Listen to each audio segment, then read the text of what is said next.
আসসালামু আলাইকুম। আমরা যারা মোবাইল ব্যবহার করি, আমাদের মোবাইলের ব্যালেন্সে থাকা যে টাকা, সে টাকা আমাদের অজান্তেই অনেক সময় উধাও হয়ে যায়, আমরা জানি না। কারণ আমরা কখন কোন ভুলের কারণে কোনো একটা কোড ডায়াল করে রেখেছি, যার ফলে অনেকগুলো সার্ভিস আমরা চালু করে রাখতে পারি, যেটা আমরা হয়তো জানি না। কিন্তু তার ফলে যখনই আপনি ফ্লাক্সি করেন কিংবা টাকা লুট করেন, দেখা যায় টাকাগুলো কোম্পানি কেটে নিয়ে যায়, তখন আফসোস করতে হয়।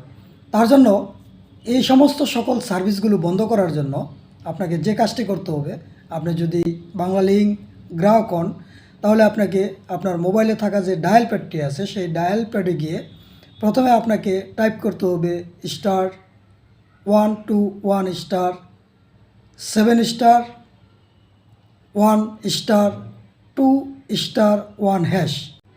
আর আপনি যদি জিপির গ্রাহক হন, তাহলে আপনাকে ডায়াল করতে হবে *121*6*1#।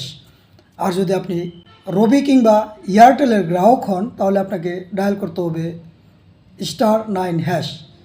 আর আপনি যদি টেলিটকের গ্রাহক হন, আপনাকে মেসেজ অপশনে গিয়ে একটি মেসেজ পাঠাতে হবে, স্টপ অল লিখে 335 নাম্বারে সেন্ড করে দিবেন।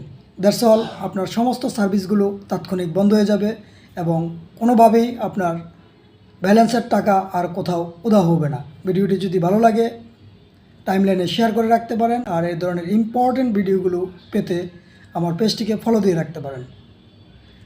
আল্লাহ হাফেজ।